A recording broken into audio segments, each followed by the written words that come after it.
saya tidak malu mengakui bahwasannya dia ibu saya. Catat ya. Nanti kita bahas. Ini juga sehubungan dengan seorang hamba. Kalau seorang hamba berani mengatakan saya tidak malu mengatakan bahwasannya saya adalah hambanya Allah, maka mau diapain Allah terserah dia. Mau dikasih ujian seperti ini terserah Allah. Mau dikasih kita tangannya cuma satu, matanya cuma satu, ujiannya seperti ini, takarannya seperti ini, terserah dia. Dia yang punya saya, dia pencipta saya. Terserah dia mau ngapain saya dalam hidup ini. Ini sehubungan. Ini anak pintar dan cerdas banget. Dia bilang yang pertama tadi apa? Saya tidak malu punya ibu seperti dia. Yang kedua, tidak pernah dalam sehari saya putus komunikasi dan meminta doa dari kedua orang tua saya, terutama ibu saya.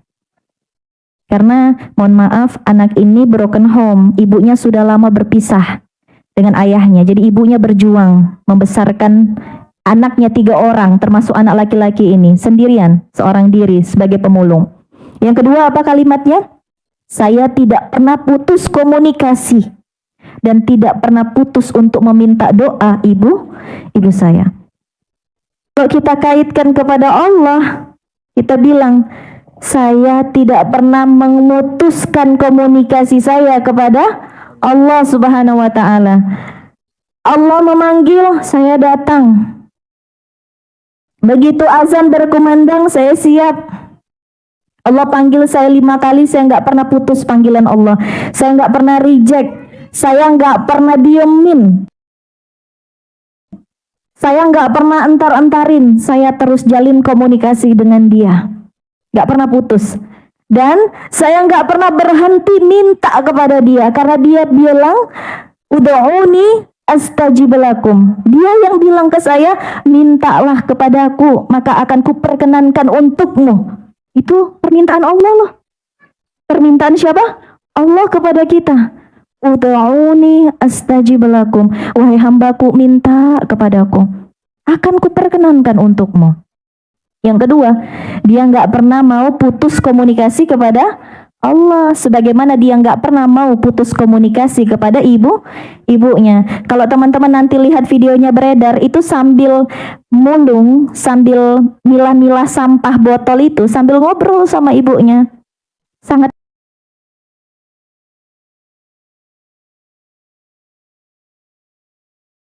tanya, ini ibu kamu bukan? Bukan.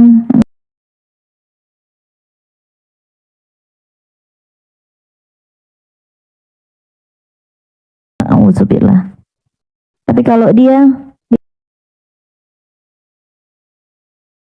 nggak pernah putus komunikasi dengan ibunya, sebagaimana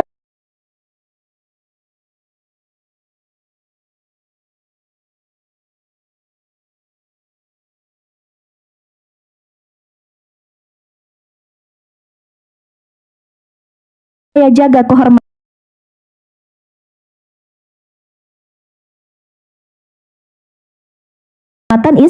Islam. Yang kedua, saya tidak pernah putuskan komunikasi saya dengan orang tua saya. Kalau korelasinya dengan Allah, saya tidak pernah putuskan komunikasi saya kepada Allah. 5 waktu dia memanggil, 5 waktu saya berangkat penuhi panggilannya. Yang ketiga, pelajaran dari anak ini luar biasa kalau Yunda lihat ya.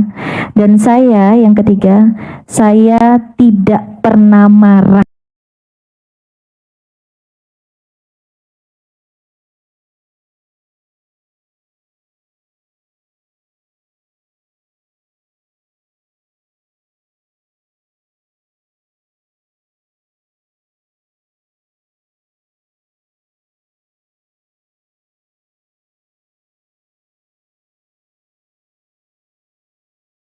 Demi Allah enggak, katanya. Demi Allah enggak.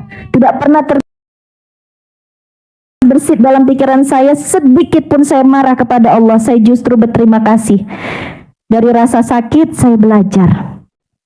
Dari keterpurukan saya tumbuh, katanya. Dari keadaan yang menghimpit saya berkembang. Setiap takdir dia syukuri. Maka yang ketiga, saya tidak pernah marah dengan takdir Allah. Kalau korelasinya dengan Allah, saya nggak pernah marah samamu ya Allah. Hamba nggak pernah marah sama engkau ya Allah. Nggak pernah marah. Sulit banget. 3 ini aja hari ini. Nanti kalau korelasinya sama pasangan bagaimana? Coba kita ulang. Kalau yang pertama sama pasangan. Saya nggak malu punya pasangan kok Denny Slim. Kalau sekarang ya pasti nggak malu lah Teh Yunda, ya justru bangga gitu kan. Ya kalau dulu teman-teman kurir JNT, geheng gitu ya, bawa paket.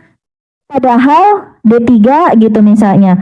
Yunda S1 gitu. Ya masa suaminya kurir sih Teh Yunda gitu. Lah emang kenapa? Kan gitu. Jadi bilang sama diri kita, ini nanti itu adalah tentang Allah kepada hamba, orang tua kepada anak, dan pasangan halal kepada pasangan halalnya. Yang ketika akad nikah dia telah berjanji, janjiku adalah membawamu sampai ke surganya Allah. Itulah janji pasangan kita. Kalau dia benar-benar imam kita. Imam sejati dalam rumah tangga itu adalah yang bertekad dan berkomitmen membawa istrinya, anak-anaknya, bahkan anak muridnya untuk bisa masuk ke surganya Allah. Sekeluarga masuk surga insya Allah. Ya, terlebih kurang lebihnya dia. Kita juga punya kekurangan, dia juga punya kekurangan. Kita tidak sempurna, makanya tugas kita menyempurnakan. Kita bahas ayatnya, cocok. Ya.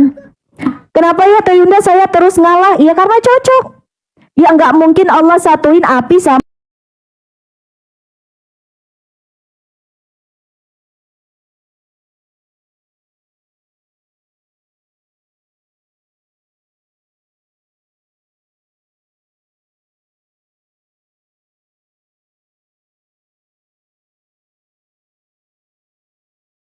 itu. Bilang azannya baik. Alhamdulillahirabbil alamin. Kita tutupkan dulu sekian, nanti kita sambung lagi setelah sholat Isya. Bagi laki-laki bersama Kodenis ke masjid berjamaah, bagi perempuan kita jamaah lagi di sini, ya.